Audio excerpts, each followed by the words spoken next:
Everyone, welcome to piece of chemistry.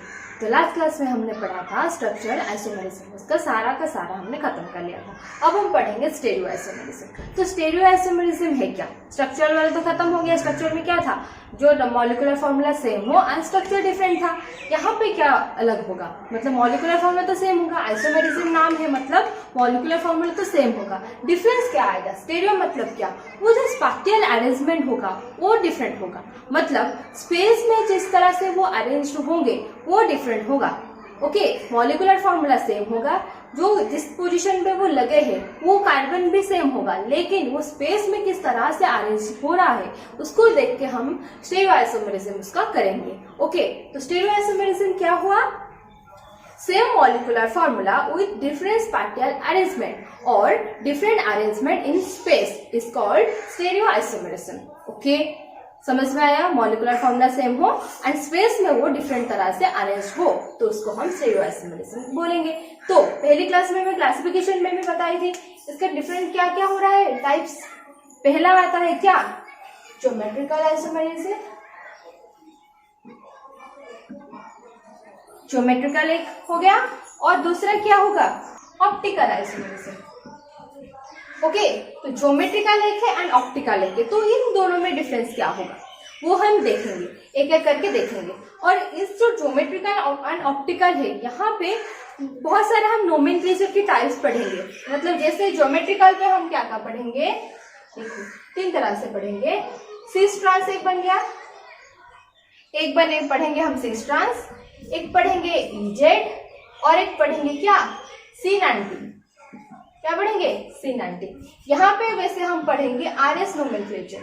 Okay, optical में हम पढ़ेंगे क्या, RS नोमेनक्लेचर। ये डिफरेंट टाइप्स के सारे हम कवर करते हुए जाएंगे। ये सारे आपके क्वेश्चन में आएगा, इंट्रेंस में हो या आपकी बोर्ड एग्जाम में हो, वहां पे भी क्वेश्चन आएगा यहाँ से। Okay, geometrical isomerism. Geometrical isomerism में क्या होता है, मॉलिक्यूलर फॉर्मूला तो सेम है, आइसोमर है भाई, मॉलिक्यूलर फॉर्मूला सेम है, ज्योमेट्री डिफरेंट होगा। मतलब देखो, अगर कोई भी डबल बॉन्ड हम अगर लेंगे, यहाँ पे कोई डबल बॉन्ड है मतलब कार्बन की कार्बन डबल बॉन्ड है, तो यहाँ पे कुछ एटम्स लगे होंगे एंड यहाँ पे कुछ एटम्स लगे होंगे।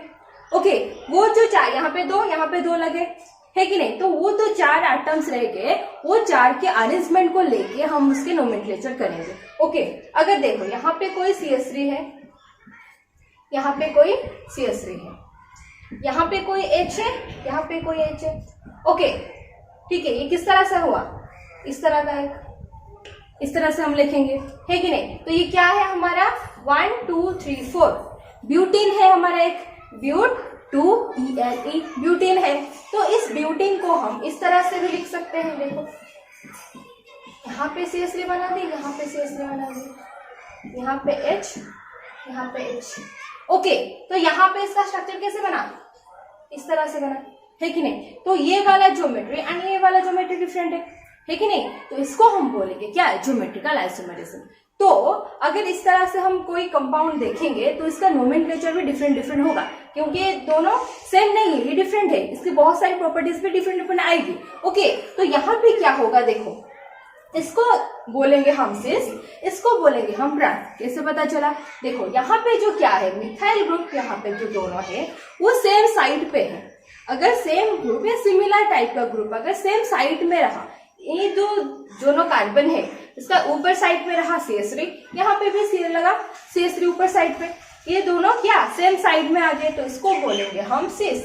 क्या बोलेंगे, सिस। एंड इसको बोलेंगे हम क्या, ट्रांस। ये क्या आ रहा है, ऑपोजिट आ रहा है, तो इसको बोलेंगे हम क्या, ट्रांस बोलेंगे। समझ में आया, सिस ट्रांस क्या होता है। और एक बात यहाँ पे ध्यान रखना, जब हम सिस ट्रांस आइसोमेरिज्म मतलब नोमेनक्लेचर जब कर रहे हैं, यहाँ पे देखना होगा कि एक कार्बन एटम में कोई भी सिमिलर ग्रुप मतलब सेम ग्रुप ना रहे।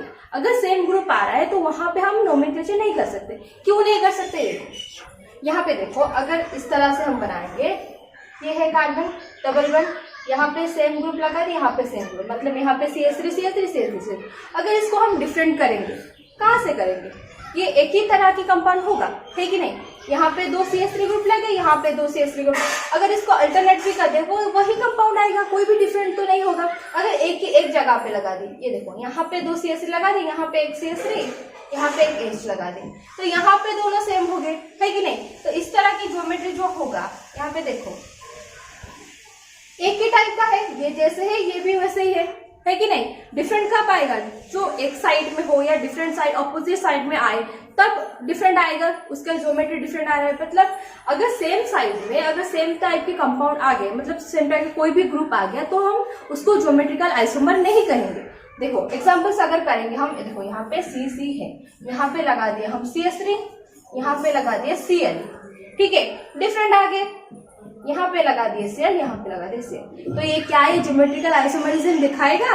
नहीं दिखाएगा। क्यों? यहाँ पे Cl, यहाँ पे Cl, दोनों तो सेम है, तो क्या होगा, ये ज्योमेट्रिकल आइसोमर्स नहीं दिखाएगा। तो ज्योमेट्रिकल आइसोमरिज्म दिखाने के लिए एक कंडीशन क्या आया, देखो अगर जो डबल बॉन्ड होना जरूरी है, एक ज्योमेट्रिकल आइसोमरिज्म दिखाने के लिए डबल बॉन्ड होने की जरूरत है, एक डबल बॉन्ड चाहिए हमको, और उस डबल बॉन्ड के जो दोनों तरफ जो भी एटम्स लगे होंगे, उस एटम में जो दो ग्रुप लगेंगे, दो हो जो भी हो, वो दोनों ग्रुप क्या होना चाहिए, डिफरेंट होना चाहिए, सेम नहीं होना चाहिए।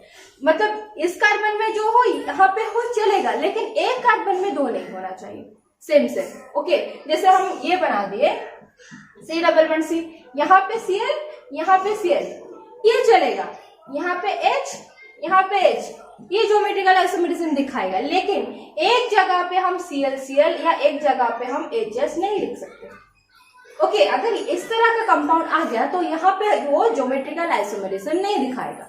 समझ में आया? ज्योमेट्रिकल आइसोमरिज्म दिखाने के लिए क्या है कंडीशन आया, एक डबल बॉन्ड होने की जरूरत है, और उस डबल बॉन्ड के जो दो कार्बन है, उस मतलब एक कार्बन में डिफरेंट कंपाउंड होना चाहिए, इस कार्बन में भी डिफरेंट मतलब कोई भी ग्रुप होना चाहिए।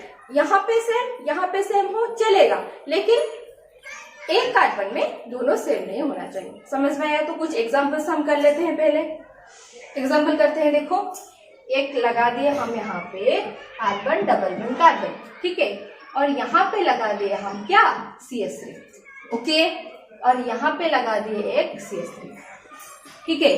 तो ये क्या बन गया, ऑपोजिट बन गया। अब यहाँ पे क्या लगाएंगे, H, यहाँ पे लगाएंगे H, ओके, इसको बोलेंगे हम क्या, ट्रांस बोलेंगे। पहले एग्जाम्पल में कर चुकी हूँ ऑलरेडी। तो अगर ऑपोजिट पे हो तो बन गया क्या, ट्रांस। क्या है ये, ट्रांस। तो इसका नाम क्या होगा, नोमेनक्लेचर के साथ जाएंगे। ये क्या बनेगा, ट्रांस ब्यूटेन, ट्रांस ब्यूटेन, ब्यूट 2Na, 2 पोजीशन पे है ना डबल बॉन्ड, तो ब्यूट 2Na हो गया। और अगर यहाँ पे देखो, यहाँ पे Cl, यहाँ पे Cl, यहाँ पे है CS3, यहाँ पे है CS3, ओके।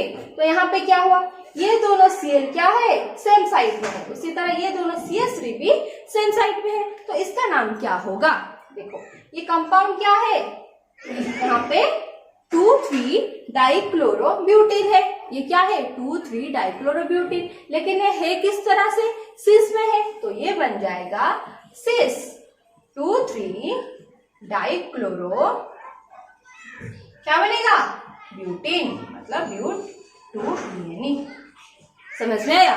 जो भी इसका मतलब कॉन्फ़िगरेशन होगा, अगर वो ट्रांस है तो पहले ट्रांस लिखेंगे, अगर सिस है तो पहले सिस लिखेंगे, और बाकी उसका नाम उसके बाद में लिखेंगे। समझ में आया?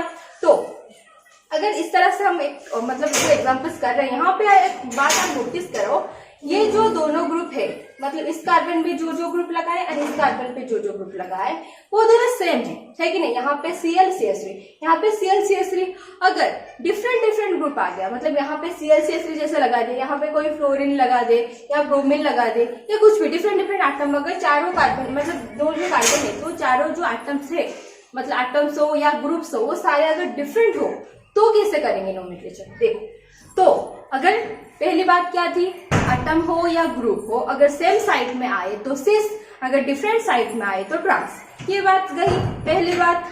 अगर वो चारों के चारों जो एटम्स है या ग्रुप से, वो सारे अगर डिफरेंट एटम्स या ग्रुप हो गए तो कैसे नाम करेंगे। एग्जाम्पल देखो, अगर यहाँ पे C डबल बॉन्ड C है, यहाँ पे Cl है, यहाँ पे F है, यहाँ पे H है, यहाँ पे Br है, तो यहाँ पे हम किस तरह से नोमेनक्लेचर करेंगे, चारों तो डिफरेंट है। हम कोई सेम, अगर सीएल यहाँ पे, अगर यहाँ पे सीएल होता तो हम कह देते यहाँ पे भी सीएल है तो एक साइड पे है तो सिस बन जाएगा, है कि नहीं। तो अगर चारों के चारों डिफरेंट आ गए तब हमें नोमेनक्लेचर करने में क्या होगी, प्रॉब्लम होगी। तो यहाँ पे हम सिस ट्रांस नहीं लिख सकते, क्या लिखेंगे तब, यहाँ पे हम यूज करेंगे ई एंड जेड।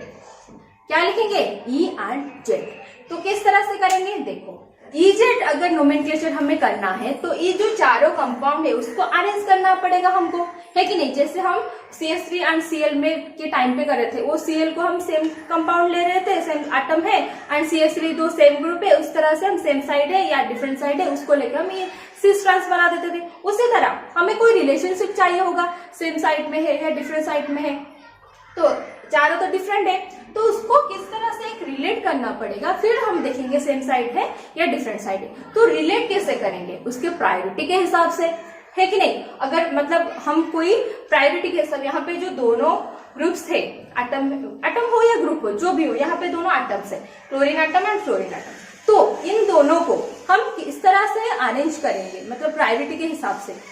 अगर ये फर्स्ट प्रायोरिटी है तो यहाँ पे 1 लिख देंगे, या अगर ये सेकंड प्रायोरिटी है तो 2 लिख देंगे। यहाँ पे वैसे 1 और 2 अरेंज कर देंगे प्रायोरिटी के हिसाब से। जो ज्यादा प्रायोरिटी होगा उसको 1 करेंगे, जो लेस प्रायोरिटी होगा उसको 2 बनाएंगे। ओके, फिर अगर 1 सेम साइड में हो तो ये सिस की तरह दिखाएगा। अगर 1 डिफरेंट साइड में हो, ऑपोजिट साइड में हो, तो ये क्या करेगा, ट्रांस की तरह प्रॉपर्टीज दिखाएगा, है कि नहीं। तो पहले हमें क्या करना पड़ेगा, उसको 1 2 करेंगे कैसे, प्रायोरिटी देंगे कैसे। उस प्रायोरिटी को देने के लिए हमारे पास एक रूल है, क्या है वो, CIP रूल। क्या है, CIP रूल। वो CIP रूल है क्या, इसका फुल फॉर्म अगर हम देखेंगे, कैन इनगोल्ड प्रीलॉग। ओके, ये तीनों साइंटिस्ट मिलके ये बनाए थे, इसके लिए कैन इनगोल्ड प्रीलॉग, शॉर्ट में हम बोलते हैं इसको CIP रूल। तो CIP रूल है क्या, देखो CIP रूल है क्या, उसके कुछ मतलब रूल्स तो हो गए, नाम है CIP रूल। तो उस रूल को बेस करके, जिस जहाँ पे मतलब इस CIP रूल में जो जो रूल्स हैं उसको बेस करके हम क्या करेंगे, प्रायोरिटीज देंगे। जो भी ग्रुप्स हम लगा हो, उस जो डबल बॉन्ड के चारों तरफ जो भी ग्रुप्स लगा हो उसको हम क्या करेंगे, नंबरिंग करेंगे, किसके हिसाब से, CIP रूल के हिसाब से। और ये जो CIP रूल है वो मैंने बता चुकी हूँ ना, फर्स्ट में RS नोमेनक्लेचर करेंगे हम ऑप्टिकल में, तो वहां पे भी CIP रूल की जरूरत होगी। तो एक बेसिक सा रूल है, इसको याद रखना पड़ेगा। ओके, तो CIP रूल क्या कहता है, ये जो चारों जो एटम्स लगे हैं उसको हम मतलब प्रायोरिटी देना है, तो प्रायोरिटी देने के लिए फर्स्ट क्या होगा, इसके मास को देखेंगे हम। अगर एटम प्रेजेंट हो तो एटॉमिक मास देखेंगे, अगर मॉलिक्यूल कोई भी प्रेजेंट हो, ग्रुप प्रेजेंट हो, तो उसके हिसाब से हम उसके मास को कंसिडर करके हम उसको प्रायोरिटी देंगे। तो फर्स्ट क्या करेंगे, जो फर्स्ट एटम लगा होगा उस एटम को हम देखेंगे उसका मास क्या है। अगर जिसका मास ज्यादा हो उसका प्रायोरिटी ज्यादा होगा, तो मास के हिसाब से पहले हम नंबरिंग करेंगे। एक रूल आ गया। अगर मास अगर सेम आ गया, मतलब कोई दो ग्रुप जो लगा है उसका पहला एटम जो है उसका मास सेम आ गया, तो हम क्या करेंगे, नेक्स्ट एटम जाएंगे, सेकंड एटम या थर्ड एटम, इसका क्या करेंगे, मास को देख के हम उसको नंबरिंग करेंगे, प्रायोरिटीज देंगे। ओके, फिर क्या होगा, डबल बॉन्ड या ट्रिपल बॉन्ड को लेके हम कर सकते हैं। कोई कार्बोनिल ग्रुप लगा हो या कोई CN बॉन्ड लगा हो, तो इसको देख के भी हम डिफरेंट तरह से नाम करेंगे। कैसे करेंगे मैं एग्जांपल करके हुए जाऊंगी। ओके, तो हमें पहली चीज देखना है मास,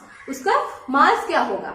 दोनों जो ग्रुप लगे होंगे वो अगर डिफरेंट मास हो रहा है तो हम जिसका ज्यादा मास होगा उसको ज्यादा प्रायोरिटी देंगे और जिसका लेस मास होगा उसको लेस प्रायोरिटी देंगे। एग्जांपल करते हैं, देखो इस CIP रूल को हमको रट्टा मारने की जरूरत नहीं है, कुछ रट्टा मारने की जरूरत नहीं, सिर्फ हमको मास देखना है। ओके, बस उसको लेके ही हमें सारी की सारी प्रायोरिटीज बतानी है। देखो एग्जांपल अगर करें, जो मैं पहले बता चुकी हूँ, मतलब दी थी एग्जांपल, F लगा था, यहाँ पे Cl, यहाँ पे H लगा था, यहाँ पे Br लगा था। ओके, तो इन चारों को हम पहले क्या करेंगे, प्रायोरिटीज देंगे। तो प्रायोरिटीज जब हम देंगे, एक साइड को एक तरह की प्रायोरिटी, इस तरफ को डिफरेंट तरह की प्रायोरिटी, मतलब जो यहाँ पे क्या लगा है, 2 एटम्स है तो इसको 1 2 करेंगे, और यहाँ पे जो 2 एटम्स है उसको 1 2 करेंगे। ओके, एक साथ मिला के नहीं लेना, ये एक साइड पे है, ये दोनों उस तरफ से है। ओके, इस कार्बन पे जो एटम्स लगे होंगे उसको हम 1 2 करेंगे, यहाँ पे जो एटम लगे हैं उसको 1 2 करेंगे। ओके, यहाँ पे 1 2 3 4 नहीं करना है। ओके, देखो तो इस तरफ से पहले देखते हैं क्या है। यहाँ पे एक फ्लोरीन है, एक क्लोरीन है। तो फ्लोरीन एंड क्लोरीन के बीच में अगर हम देखेंगे एटॉमिक मास किसका ज्यादा है, क्लोरीन का। अगर एटॉमिक मास को आप नहीं जा सकते तो एटॉमिक नंबर देखो। ओके, एटॉमिक नंबर देखो, क्योंकि जिसका एटॉमिक नंबर ज्यादा होगा उसका मास भी ज्यादा होगा। ओके, तो यहाँ पे अगर एटॉमिक नंबर हम देखेंगे 17 है, ये 9 है, तो किसको प्रायोरिटी देंगे ज्यादा है, क्लोरीन हो गया 1, ये बन गया 2। ओके, तो यहाँ पे देखो इस तरह से ब्रोमीन को देखो एंड हाइड्रोजन को देखो, किसका एटॉमिक नंबर ज्यादा है, ब्रोमीन का, तो ये बन गया 1, ये बन गया 2। समझ में आया। फिर 1 2 तक कर दिए, अब सिस होगा क्या ट्रांस होगा, सिस ट्रांस तो हमें करना नहीं है, क्या करना है, ई जेड। तो देखो ये जो है ये क्या करेगा, ट्रांस जैसा होगा, सिमिलर टू ट्रांस, एंड जो जेड है ये सिमिलर टू सिस। तो सिस में क्या होता था, सेम तरफ होता था, तो वहां पे क्या होता था, सेम टाइप का ग्रुप, सेम ग्रुप होता था। यहाँ पे हम क्या करेंगे, नंबर्स देखेंगे। यहाँ पे देखो 1 1 एक साइड पे है, 2 2 एक साइड पे। तो ये किस तरह से हुआ, किस तरह मतलब किस टाइप का कंपाउंड आया, सिस टाइप का। तो सिस के लिए क्या है ये जेड, तो ये बन गया क्या, जेड। समझ में आया। अगर हम इस तरह से करते, यहाँ पे लगा दिए फ्लोरीन, यहाँ पे लगा दिए क्लोरीन, यहाँ पे लगाते ब्रोमीन एंड यहाँ पे लगाते हाइड्रोजन, तो इसका नाम क्या होता है, यहाँ पे 1 2 बन गया, ये 1 2 बन गया। तो 1 क्या है यहाँ पे 1 ऑपोजिट, यहाँ पे 2, यहाँ पे 2 ऑपोजिट आ गया। तो ऑपोजिट मतलब ट्रांस होना चाहिए, ट्रांस के लिए क्या है नोमेनक्लेचर, ई है, तो ई हो गया ये। समझ में आया। तो ये बन गया जेड आइसोमर एंड ये बन गया ई आइसोमर। समझ में आया। तो इसको जो भी नाम हम लिखेंगे उससे पहले हमें क्या करना है, जेड या ई उसको मेंशन करना है, नोमेनक्लेचर इस तरह से। एग्जाम्पल करते हुए जा रही हूँ, देखो यहाँ पे क्या हो रहा, यहाँ पे अगर हम CH3 लगा दिए, यहाँ पे लगा दिए क्लोरीन, ओके, और यहाँ पे लगा दिए क्या, COOH, यहाँ पे लगा दिए OH, ओके। इस तरह का अगर एक कंपाउंड हमारे पास प्रेजेंट हो तो इसको फर्स्ट क्या करना है, देखो चारों के चारों डिफरेंट है, ठीक है ना, डिफरेंट ग्रुप्स लगे हैं। तो यहाँ पे हमें क्या करना पड़ेगा, प्रायोरिटी हिसाब से, मतलब हम पहले नंबरिंग करेंगे प्रायोरिटीज के हिसाब से। प्रायोरिटी किसके हिसाब से देंगे, CIP रूल के हिसाब से। CIP रूल क्या कहता है, पहले हमें मास देखना है, बाकी बाद में, पहले हम मास देखेंगे। तो देखो इस जो कार्बन एटम से क्या लगा है, क्लोरीन लगा है, इस कार्बन एटम से क्या लगा है, कार्बन लगा है। तो क्लोरीन एंड कार्बन के अगर मास देखेंगे तो किसका ज्यादा होगा, जिसका एटॉमिक नंबर ज्यादा होगा उसका मास ज्यादा, मतलब क्लोरीन का एटॉमिक नंबर ज्यादा है इन कंपैरिजन टू कार्बन। तो ये बन गया प्रायोरिटी 1, ये बन गया प्रायोरिटी 2। यहाँ पे देखो, यहाँ पे लगा है OH, यहाँ पे लगा है कार्बन। पहले एटम को देखो, इस कार्बन में जो पहला एटम लगा हुआ उसको देखो पहले। ये नहीं कि यहाँ पे COH बड़ा ग्रुप है, यहाँ पे OH छोटा सा है तो छोटा ही वाला को, यहाँ पे 2, यहाँ पे 1 नहीं करना है। पहले हमें एटॉमिक नंबर को देखना है, मास के हिसाब से जाना है। तो यहाँ पे लग गया 1, यहाँ पे बन गया 2। इसके बाद क्या देखना है, सिस टाइप की है या ट्रांस टाइप की है। देखो यहाँ पे 1, यहाँ पे 1, मतलब सेम साइड पे 1 आ रहा है, अपोजिट साइड पे 2 आ रहा है। तो ये किस तरह से हुआ, सिस टाइप का। सिस के लिए क्या है हमारा, जेड, तो ये क्या बन गया, जेड आइसोमर। समझ में आया। उस तरह अगर OH यहाँ पे होता, COH यहाँ पे होता, तो ये क्या होता, 1 यहाँ पे 2 अपोजिट होता, तो वो क्या बन जाता, ई बन जाता। समझ में आया। तो यहाँ इस तरह से हम ई जेड नोमेनक्लेचर कर सकते हैं। समझ में आया। ओके, अब देखो पहले एग्जाम्पल्स में हमने क्या किया था, सिर्फ एटम्स डाल लिए थे, उसके एटॉमिक मास के हिसाब से नंबरिंग कर दिए। यहाँ पे क्या था, हमारे जो सेकंड एग्जाम्पल था वहां पे क्या कहते, 2-4 ग्रुप्स लिए थे, उसके हिसाब से हमने नंबरिंग किया और उसके हिसाब से नोमेनक्लेचर भी किया। ओके, अब क्या देखेंगे, अगर डबल बॉन्ड या ट्रिपल बॉन्ड कार्बन से डायरेक्टली अटैच हो तो उसको कैसे कंपेयर करेंगे। देखो यहाँ पे है C डबल बॉन्ड, यहाँ पे H लगा दो, यहाँ पे है CH2, अगर ये है एंड यहाँ पे कार्बन पे 2 CH3 लगा है, ओके, और एक H लगा होगा ओब्वियसली। यहाँ पे क्या है, C ट्रिपल बॉन्ड CH है, यहाँ पे जो कार्बन है यहाँ पे 3 CH3 ग्रुप लगा है। तो यहाँ पे किसको ज्यादा प्रायोरिटी देना है, किसको लेस प्रायोरिटी देना है, ये आता है क्वेश्चन। तो यहाँ पे जो CIP रूल है, CIP रूल के हिसाब से ये जो डबल बॉन्ड है, इस डबल बॉन्ड या ट्रिपल बॉन्ड को अगर देखेंगे हम, इस डबल बॉन्ड को सिर्फ डबल बॉन्ड की तरह कंसिडर नहीं करना है। डबल बॉन्ड एंड इसको अगर हम देखेंगे तो कैसे कंपेयर कर रहे हैं, देखो यहाँ पे जो डबल बॉन्ड है इसको हम इस तरह से देखेंगे, यहाँ पे ये बॉन्ड जुड़ा है इसके साथ, यहाँ पे एक हाइड्रोजन भी प्रेजेंट है एंड यहाँ पे ये वाला ग्रुप है, इसको लेके मैं यहाँ पे रख रही हूँ। ओके, तो इसको सीआईपी रूल के हिसाब से किस तरह से कंसिडर किया जाता है। देखो ये कार्बन क्या है, डबल बॉन्ड सी है, तो हम इसको सोचेंगे कि ये 2 कार्बन के साथ बंध गया हुआ है। ओके, डबल बॉन्ड सी के मतलब एक कार्बन यहाँ पे बंध कर रहा है, यहाँ पे बंध कर रहा है, इस तरह से हम कंसिडर करेंगे। उसी तरह इस कार्बन को अगर देखेंगे, ये भी डबल बॉन्ड कर रहा है, मतलब एक बॉन्ड यहाँ पे है और एक बॉन्ड यहाँ पे, इस तरह से हम देखेंगे। ओके, उसी तरह इसको अगर देखेंगे ट्रिपल बॉन्ड को, ये है यहाँ पे क्या है, हाइड्रोजन, यहाँ पे बॉन्ड है, तो इसको हम किस तरह से देखेंगे, जैसे यहाँ पे 2 बॉन्ड का मतलब 2 कार्बन बना रहे थे, उसी तरह यहाँ पे क्या, एक कार्बन यहाँ पे, एक कार्बन यहाँ पे, एक कार्बन यहाँ पे, इस तरह से कंसिडर करेंगे। उसी तरह इस कार्बन क्या है, एक हाइड्रोजन एंड 3 कार्बन से जुड़ा हुआ है, एक कार्बन यहाँ पे बन गया, एक कार्बन यहाँ पे, एक कार्बन यहाँ पे, एक हाइड्रोजन यहाँ पे, इस तरह से बनेगा। तो अब इसको कंसिडर करना है और इसको कंसिडर करना है, किसको ज्यादा प्रायोरिटी देंगे। देखो अब तो अगर इस दोनों को देखेंगे हम, देखो इस कार्बन क्या है 1 2 3 कार्बन से जुड़ा हुआ है, उसी तरह ये कार्बन भी 1 2 3 कार्बन से जुड़ा हुआ है, दोनों तो सेम बन गए। अब क्या करना है, नेक्स्ट को जाना है, जैसे मैं रूल में बताई थी ना, फर्स्ट एटम देख ले सेम है, दूसरे एटम को देखो, अगर दूसरे एटम सेम है तो तीसरे एटम को देखो, इस तरह से दिखना है हमको। तो यहाँ पे क्या हो रहा है, ये कार्बन भी 3 कार्बन एटम से जुड़ा हुआ है, इस कार्बन भी 3 एटम से जुड़ा हुआ है, पर ये जो 3 कार्बन एटम है उसके पास तीनों हाइड्रोजन प्रेजेंट है, लेकिन ये जो कार्बन से जुड़ा है वहां पे देखो 2 कार्बन जुड़ा हुआ है, एक हाइड्रोजन जुड़ा हुआ है, तो किसको ज्यादा प्रायोरिटी देंगे, इसको देंगे 1, इसको देंगे 2। समझ में आया। पहले क्या किया हमने, ये जो कार्बन एटम है ये इन दोनों को देखे, ये दोनों कार्बन सेम है, फिर कार्बन एटम किससे जुड़ा हुआ है, इसको हम कंसिडर कर रहे हैं इस तरह से, तो ये कार्बन तीनों कार्बन से जुड़ा है, एक कार्बन ये, एक कार्बन ये, एक कार्बन ये, तीनों कार्बन से जुड़ा हुआ है। उसी तरह ये कार्बन भी तीनों कार्बन से जुड़ा हुआ है, हो गया सेम। फिर क्या करेंगे, नेक्स्ट आएंगे, तो इस कार्बन क्या हो रहा है, यहाँ पे एक कार्बन, यहाँ पे एक कार्बन, यहाँ पे हाइड्रोजन, 2 कार्बन एक हाइड्रोजन है, यहाँ पे क्या है, तीनों का तीनों हाइड्रोजन प्रेजेंट है, तो हम क्या करेंगे, इसको ज्यादा प्रायोरिटी देंगे। समझ में आया। फिर इन दोनों को देखो, यहाँ पे क्या हुआ है, इस कार्बन का अगर हम कंसिडर करेंगे, यहाँ पे एक हाइड्रोजन है ना, उसी तरह यहाँ पे 2 हाइड्रोजन। ओके, तो इन दोनों को देखने पर दिख रहा है, यहाँ पे कार्बन सेम हो गया, यहाँ पे जो कार्बन है ये दोनों कार्बन से जुड़ा हुआ है, यहाँ पे भी सेम। तो क्या करेंगे, नेक्स्ट पे जाएंगे, देखो यहाँ पे जो कार्बन है ये 2 कार्बन, ये भी 2 कार्बन, फिर ये जो कार्बन है यहाँ पे क्या है, CH3 लगा हुआ है, यहाँ पे भी CH3, यहाँ पे भी CH, तो पर यहाँ पे क्या है, हम इसको कंसिडर करें, यहाँ पे कार्बन, तो यहाँ पे कार्बन एंड 2 हाइड्रोजन है, पर यहाँ पे तीनों का तीनों हाइड्रोजन है, तो किसका ज्यादा प्रायोरिटी देंगे, इसको प्रायोरिटी ज्यादा देंगे, 1 2 बन गया है। समझ में आया। तो ये क्या बन गया, ये सेम साइड में है, मतलब सिस के तरह मतलब क्या करेंगे, हम जेड बनाएंगे। समझ में आया। इसलिए क्या बन गया, जेड आइसोमर। और अगर डिफरेंट मतलब ये यहाँ पे अगर होता तो क्या बन जाता, ई बन जाता। ट्राई करके देख सकते हैं, इसको लाके यहाँ पे लगा दो, इसको लेके यहाँ पे लगा दो, क्या बन जाएगा, ये ई बन जाएगा। ट्राई कर सकते हो आप खुद से। ओके, तो ये समझ में आया।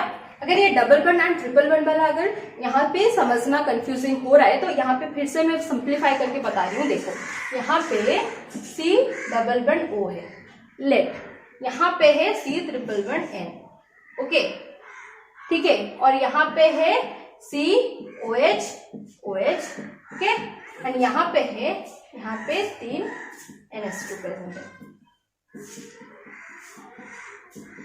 ओके। लेट ये क्या है, मतलब ये कार्बन के साइड में लगा है, समझ मतलब ले लो, और ये कार्बन के साइड में लगा है, तो इसको हम प्रायोरिटी कैसे देंगे। अगर इस कार्बोनिल ग्रुप को देखें, CO ग्रुप है, कार्बोनिल है, तो ये यहाँ पे जो भी कार्बन को लगा होगा, ओके, तो ये क्या होगा, कार्बन, ये भी है कार्बन, तो दोनों तो सेम आ गए। फिर ये किसको लगा है, ऑक्सीजन, ये भी 2 ऑक्सीजन को लगा है। तो हम इसको किस तरह से इंटरप्रेट करते हैं, CIP रूल के हिसाब से इसको हम किससे लेंगे, 2 ऑक्सीजन, मतलब इसको हम इस तरह से लेंगे, ये एक ऑक्सीजन, ये एक ऑक्सीजन, इस तरह से लेंगे। यहाँ पे भी तो सेम है, यहाँ पे भी तो ऑक्सीजन है, लेकिन ये दोनों ऑक्सीजन किसको लगा है, H को लगे हुए हैं। पर इस ऑक्सीजन को भी डबल बॉन्ड है, जैसे इसको हम 2 की तरह देख रहे थे, उसी तरह से इस ऑक्सीजन क्या होगा, एक कार्बन से इस तरह से एक कार्बन पे लगा है और एक कार्बन से जुड़ेगा। उसी तरह डिफरेंट ऑक्सीजन और जो अदर ऑक्सीजन है वो भी एक कार्बन यहाँ से और एक कार्बन यहाँ से जुड़ेगा। समझ में आ रहा है कि नहीं? देखो डबल बॉन्ड की मतलब हम समझे कि वो दो एटम को लगा हुआ है। ओके, जैसे यहाँ पे डबल बॉन्ड O है तो कार्बन दो ऑक्सीजन एटम को लगा हुआ है, उसी तरह ऑक्सीजन के पास भी डबल बॉन्ड है ना, तो ऑक्सीजन को हम कंसिडर करेंगे वो दो कार्बन को लगा हुआ है। उसे देखो यहाँ पे जो कार्बन ऑक्सीजन को डबल बॉन्ड था, इसको हम क्या करें, दो ऑक्सीजन में लगा दिए। उसी तरह ऑक्सीजन क्या है, मतलब कार्बन के साथ दो बॉन्ड हो रहा है तो एक कार्बन यहाँ पे एक कार्बन यहाँ पे लगा दिए। उसी तरह यहाँ पे भी एक कार्बन यहाँ पे एक कार्बन यहाँ पे लगा दिए। समझ में आया? अगर उस तरह से इसको बनाएंगे हम इस C ट्रिपल बॉन्ड एन को, देखो तो क्या करेंगे हम, यहाँ पे हम 3 नाइट्रोजन को कंसिडर करेंगे, है कि नहीं? सोचेंगे क्या, ये ट्रिपल बॉन्ड मतलब ये तीनों नाइट्रोजन को लगा हुआ है। उसी तरह नाइट्रोजन भी क्या कर रहा है, 3 बॉन्ड कर रहा है कार्बन के साथ, तो एक बॉन्ड इस नाइट्रोजन को अगर देखेंगे ये एक बॉन्ड इसके साथ कर रहा है, बाकी दो इस तरह से लिखेंगे। उस तरह ये भी एक बॉन्ड कार्बन के साथ, बाकी दो यहाँ पे लिखेंगे। ये भी एक कार्बन के साथ, बाकी दो यहाँ पे लिखेंगे। समझ में आया? तो कार्बन के पास भी 3 बॉन्ड एंड हर एक नाइट्रोजन के पास भी 3 बॉन्ड हो गए। इस तरह से हम इसको कंसिडर करेंगे। अगर इस तरह से हम कंसिडर कर रहे हैं तो अगर इसको कंपेयर करो इसके साथ, किसको ज्यादा प्रायोरिटी देंगे, इसको, और इसको 2 करेंगे। क्यों? देखो कार्बन सेम है कार्बन के साथ, नाइट्रोजन तीनों सेम है, नाइट्रोजन तीनों सेम है, लेकिन ये क्या कर रहा है, 2 हाइड्रोजन के साथ लगा हुआ है, लेकिन ये क्या कर रहा है, 2 कार्बन के साथ लगा हुआ है। ओके, तो ज्यादा प्रायोरिटी किसको देंगे, इसको देंगे। समझ में आया? आप इस तरह से अगर कोई भी, अगर आपको ट्रिक बताती हूँ, अगर कहाँ पे भी अगर जो कार्बन के पास डबल बॉन्ड प्रेजेंट हो, डबल बॉन्ड हो या ट्रिपल बॉन्ड हो, एंड और दूसरी तरफ अगर दिया हुआ वो सेपरेटली 3 कार्बन के साथ लगा हुआ, तो हम क्या करें, डबल बॉन्ड या ट्रिपल बॉन्ड जो होगा उसको हम ज्यादा प्रायोरिटी देंगे।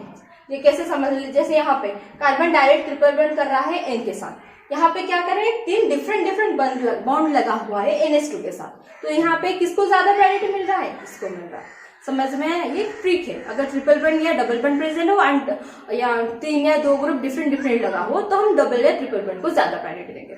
समझ में आया?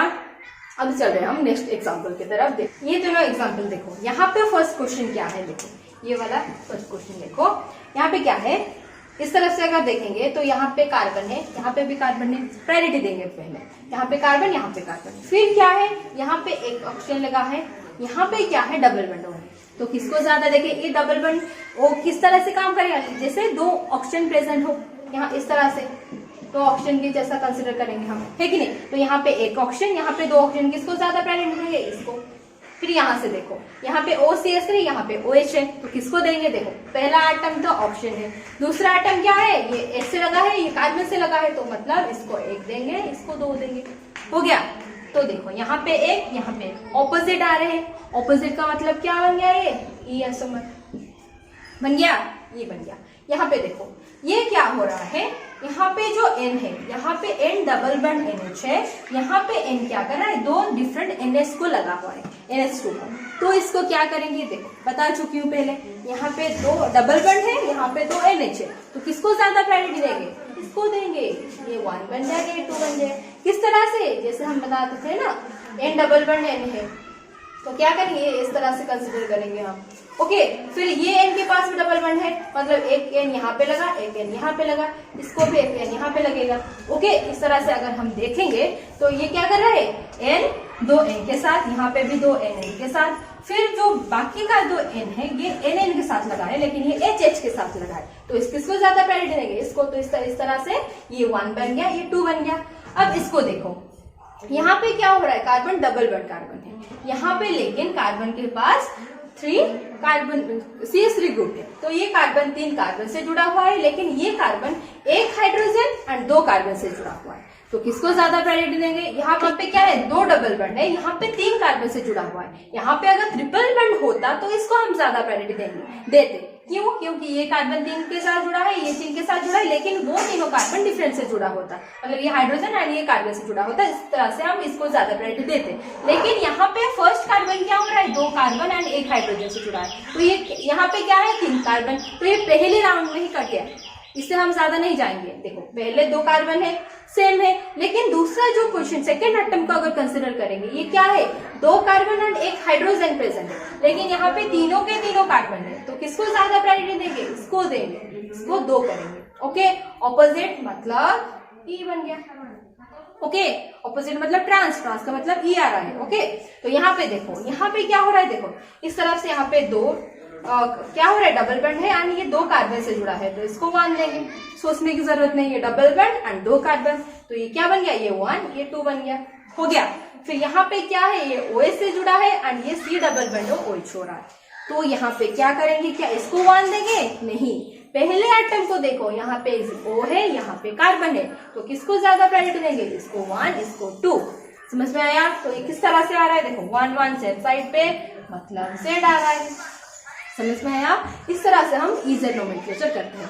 और EZ नोमेनक्लेचर की और एक तरह से हम कर रहे हैं, देखो ये दोनों कंपाउंड को देखो, यहाँ पे क्या हो रहा है, ये जो भी मतलब इसका नाम जो होगा, इसका नाम भी वही होगा। अगर हम नोमेनक्लेचर के हिसाब से देखें क्या हो रहा है, देखो 1 2 3 4 5 6 कार्बन है, यहाँ पे एक डबल बॉन्ड, यहाँ पे एक डबल बॉन्ड। उसी तरह यहाँ पे 1 2 3 4 5 6, यहाँ पे भी 6 कार्बन है, यहाँ पे एक डबल बॉन्ड, यहाँ पे एक डबल बॉन्ड। डिफरेंट क्या आ रहा है, ये यहाँ से इस तरफ से है, ये यहाँ से इस तरफ से है, तो दोनों क्या मॉलिक्यूल सेम है, नहीं। यहाँ पे अगर हम आइसोमेरिज्म की तरह से देखेंगे, ये दोनों डिफरेंट है, ये दोनों क्या है, आइसोमर्स बन रहे हैं, मॉलिक्यूलर फॉर्मूला सेम है, डबल बॉन्ड की पोजीशन भी सेम है, लेकिन क्या हो रहा है, इसका जो ज्योमेट्री है ये डिफरेंट है, ये डिफरेंट है, तो ये क्या बनेगा, ज्योमेट्रिकल आइसोमर। तो इसको नाम करेंगे किस तरह से, EZ नोमेनक्लेचर के, EZ नोमेनक्लेचर को हम यूज करके इस तरह से करेंगे। देखो यहाँ पे क्या हो रहा है,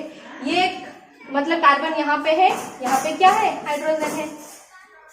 ओके, यहाँ पे देखो, यहाँ पे कार्बन है, यहाँ पे क्या है, हाइड्रोजन है, तो ये क्या बन गया, ये कार्बन इस तरफ, ये कार्बन इस तरफ, हाइड्रोजन इस तरफ, हाइड्रोजन इस तरफ, तो क्या हो रहा है, इसको अगर प्रायोरिटी देंगे, ये बन गया 1, ये बन गया 2, ये बन गया 2, ये बन गया 1। कार्बन है, कार्बन ज्यादा प्रायोरिटी होगा इन कंपैरिजन टू हाइड्रोजन, तो ये क्या हो गया, 1 1। ऑपोजिट है, ऑपोजिट का मतलब ट्रांस, ट्रांस का मतलब हम क्या करेंगे, ई बनाएंगे इसको, हो गया। यहाँ पे देखो, यहाँ पे क्या है, इस कार्बन को अगर देखेंगे, यहाँ पे कार्बन है, यहाँ पे कार्बन है कि नहीं, यहाँ पे हाइड्रोजन है, यहाँ पे हाइड्रोजन है, तो अगर इसको हम कंसीडर करेंगे तो ये बन गया 1, ये बन गया 2, यहाँ पे ये बन गया 1, ये बन गया 2, ये क्या आ रहा है, ऑपोजिट आ रहा है कि नहीं। ऑपोजिट का मतलब ट्रांस, ट्रांस मतलब आ गया क्या, यहाँ पे ये आ गया, समझ में आया। उसी तरह अगर यहाँ से करेंगे, ये बन गया 1, यहाँ पे हाइड्रोजन है ना, तो ये बन गया 2, यहाँ पे भी हाइड्रोजन होगा, तो ये बन गया 2, ये बन गया 1, तो 1 1 क्या हो रहा है, ऑपोजिट मतलब ये बन गया ई। यहाँ पे देखो, यहाँ पे ये बन गया कार्बन, मतलब ये बन गया 1, यहाँ पे हाइड्रोजन होगा, तो ये बन गया 2, यहाँ पे है कार्बन 1, यहाँ पे है हाइड्रोजन, तो ये बन गया 2, तो यहाँ पे 2 2 same side, 1 1 same side, same side मतलब सिस, सिस का मतलब Z हो गया। तो इसको नाम कैसे करेंगे, देखो यहाँ पे अगर नंबरिंग हम करेंगे 1 2 3 4 5 6 सेम है, यहाँ से भी 1 2 3 4 5 6 सेम ही होगा। यहाँ पे अगर नोमेनक्लेचर करेंगे, यहाँ पे क्या आ रहा है, ई आ रहा है, लेकिन यहाँ पे EZ आ रहा है, तो किस तरह से लिखेंगे, 2 पोजीशन पे E है, 4 पोजीशन पे E है, तो इसको लिखेंगे हम 2E 4E। ओके, फिर से लिख रही हूँ, देखो 2E 4E, ओके, ब्रैकेट में डाल दो। बाकी ये नाम क्या है इसका, 6 कार्बन मतलब hex, hexa 2 diene. Okay, hexa, hexa कहाँ पे है, 2 4 पे है, हेक्सा 2 4 डाइन है। सिर्फ जो हेक्सा 2 4 डाइन है, इससे पहले हमें 2E 4E लगा देना है। उसी तरह यहाँ पे अगर देखेंगे, कहाँ पे 2 पे E आ रहा है, 4 पे Z आ रहा है, तो क्या लिखेंगे इसको, 2E 4Z हो गया। फिर क्या करेंगे, हेक्सा 2 4 डाइन। ओके, अब हेक्सा 2 4 डाइन कैसे हुआ ये मत पूछो, ये नोमेनक्लेचर की क्लास में भी बता चुकी हूँ। ओके, तो अब क्या करेंगे, और कुछ एग्जाम्पल्स दिखा। देखो इस एग्जाम्पल को आप खुद से ट्राई करो, ये एक एग्जाम्पल है। ओके, इसी तरह यहाँ से अगर हम करेंगे इस तरह से, ये एक है। ओके, इन दोनों का नोमेनक्लेचर आप खुद से करो। और एक एग्जांपल दे रहा हूं, ये बन गया 1, ये बन गया 2, खुद से करना है नोमेनक्लेचर। ओके, एक हेल्प कर देती हूँ, यहाँ पे देखो, यहाँ पे क्या है CS2 CS3, यहाँ पे है CS2 CS3, या इस दोनों पे क्या है हाइड्रोजन प्रेजेंट है, तो ये 1 बनेगा, ये 2 बनेगा, ये 1 बनेगा, ये 2 बनेगा, हो गया। तो ये क्या हो रहा है, सेम साइड पे है, मतलब सिस आ रहा है, सिस का मतलब क्या होगा, Z होगा। ओके, तो ये बन गया Z। उस तरह से इसको अगर हम करेंगे, क्या हो गया, यहाँ पे है ऑपोजिट आ रहा है ना कार्बन ग्रुप, तो क्या हो रहा है, ये ट्रांस आ रहा है, ट्रांस का मतलब क्या है, E आ रहा है, ये बनेगा Z, ये बनेगा E। ओके, इस तरह से हमें करना है। तो और एक कुछ एग्जांपल दे रही हूँ, देखो इसको करो, ये वाला करना है।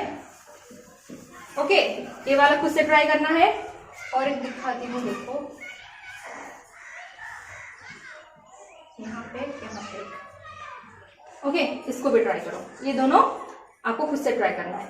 ओके, और यहाँ पे एक ट्रिक मैं बताना चाहूंगी, अगर इस तरह के कोई भी नाम आ रहा है तो क्या करना है, देखो इस तरह का अगर आ रहा है, इसी तरह स्ट्रक्चर अगर आ रहा है, यहाँ पे डबल बॉन्ड आ रहा है, तो ये क्या बनेगा, देखो एक सेम साइड पे आ रहा है, इस तरह से आ रहा है, मतलब सिस के तरह आ रहा है, सिस के तरह मतलब क्या आएगा, जेड आ जाएगा। तो इस तरह से अगर कोई स्ट्रक्चर आ रहा है तो इसको हम जेड बनाएंगे। और इस तरह से अगर कोई आ रहा है, यहाँ पे इस तरह से आ रहा है, मतलब क्या हो रहा है, ऑपोजिट आ रहा है, ये जो कार्बन ग्रुप से चेंज जो है कार्बन चेन, क्या हो रहा है, ऑपोजिट जा रहा है, तो इसको क्या बनाएंगे हम, ये क्या है, ट्रांस है, ट्रांस का मतलब क्या है, E आ रहा है। ओके, इस तरह से हमें करना है। ये छोटी छोटी सी ट्रिक है जो आप मतलब देखते ही आपको पता चल जाएगा ये E है या Z है। ओके, यहाँ पे हमारा EZ नोमेनक्लेचर खत्म हो रहा है।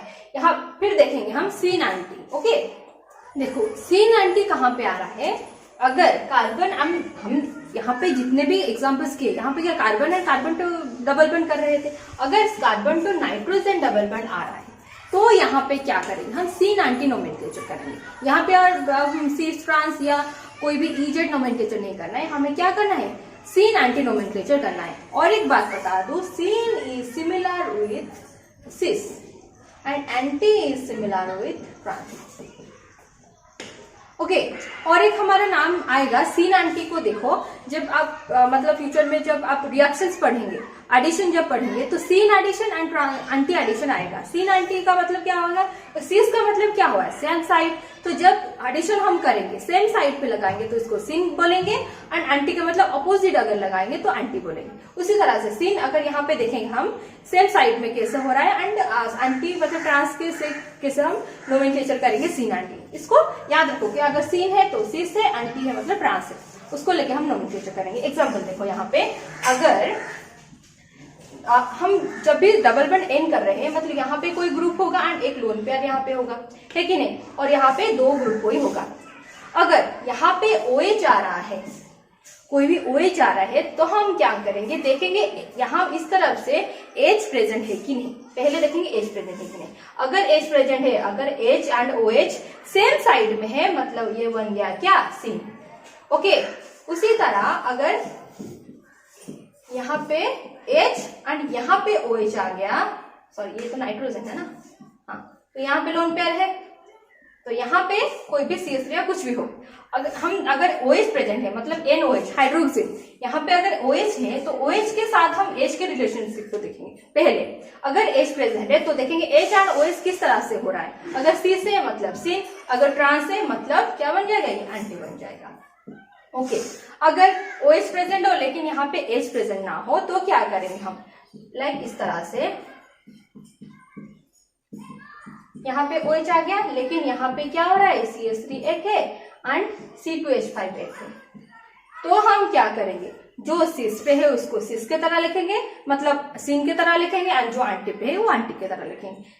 मतलब कैसा, यहाँ पे देखो CH3 क्या हो रहा है, एंटी पे है, एंड C2H5 क्या हो रहा है, सिन पे है कि नहीं, तो लिखेंगे syn ethyl anti methyl. Okay, ethyl पे आ रहा है ना, तो syn ethyl anti methyl and hydroxyl. Okay, इस तरह से लिखेंगे। और ये गया एक केस, और एक केस क्या हो सकता है, देखो यहाँ पे जो नाइट्रोजन है, यहाँ पे लग गया C6H5, यहाँ पे लग गया C6H5। ओके, एंड यहाँ पे कोई H है, तो देखो यहाँ पे दोनों ग्रुप क्या है, सेम साइड पे आ रहा है, ये OH तो कुछ है नहीं, तो तो यहाँ पे क्या करेंगे, दो ग्रुप को देखेंगे। दो ग्रुप अगर प्रायोरिटी के हिसाब से अगर हम देखेंगे तो ये इसको यहाँ पे तो लोन पेयर उसको छोड़ो, यहाँ पे देखो ये 1 है, यहाँ पे जो ग्रुप से ये 1 बन गया, ये 2 बन गया। तो ये जो 1 1 है ये कहाँ पे है, सिस के तरह आ रहा है, तो इसको क्या करेंगे हम सिन बनाएंगे। अगर उसे C6H5 यहाँ पे लगा होता तो क्या बन जाता, ये एंटी बन जाता। ये है कुछ इस तरह की एग्जाम्पल। सिन मतलब क्या है, सिस की तरह आएगा, सेम साइड में आएगा। अगर एंटी है मतलब ट्रांस की तरह आएगा, ऑपोजिट में आएगा। ओके, एंड सिन एंटी कब करना है, जब कार्बन एंड नाइट्रोजन के बीच में डबल बना रहा हूं, वहां पे हम सिन एंड एंटी की इस्तेमाल करेंगे। ओके, समझ में आया। तो हमने क्या क्या खत्म किया आज, पहले सिस ट्रांस, फिर इजेड, फिर सिन एंटी। अब हम नेक्स्ट क्लास में क्या करेंगे, आरएस नोमेनक्लेचर पढ़ेंगे। आरएस नोमेनक्लेचर एक इंपॉर्टेंट पार्ट है जो मतलब हायर एग्जाम पे भी आता है क्वेश्चन। ओके, तो आज के लिए बस इतना ही। अगर चैनल को सब्सक्राइब नहीं किया है तो सब्सक्राइब कर दीजिए।